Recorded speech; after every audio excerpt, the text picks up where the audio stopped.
Your thoughts on Rings of Power? It's garbage. It's utter Did you garbage. watch it? Okay. Sorry. Did you watch it? I did watch it, yeah. So it was a penance last fall to sit through all the episodes. It was really a failure in every conceivable way, right? So they did things with Tolkien's history that made things make no sense. The casting wasn't good. The acting wasn't good. The writing wasn't good. And you'd have people who... Other than that, though. Other than that, was great. No. You have people who don't even care about Tolkien's wider mythology who sort of panned it for those reasons, right? But the big problem is, again, you've got Amazon Studios, you've got Jeff Bezos. If you wanted to come up with somebody who is the representation, the distillation of all the things that Tolkien resented, right?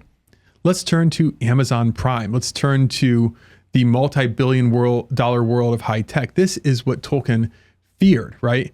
And they're going to be the ones who tell the story. It was, again, as antithetical to Tolkien's vision as a work could be. It makes the Hobbit films look like a success. Thoughts on the portrayal of Galadriel in Amazon's Rings of Power series? Oh, come on. Well, why do you do this to me? So it's... I want to see that vein in your head bulge. It's painful, right? It's painful both because of the sort of Xena warrior princess vibes that they give off, right? I mean, Xena warrior princess wasn't cool in 1995 or whenever that show was on.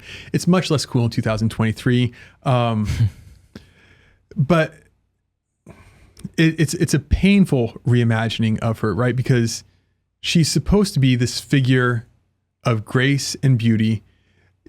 In some of Tolkien's stories, she had this rebellious moment in the past, but that's long in the past, and she's learned how to fight the long defeat. And here that's reduced to this sort of machismo, swaggering attitude, which is just, it's utterly foreign to Tolkien's imagination.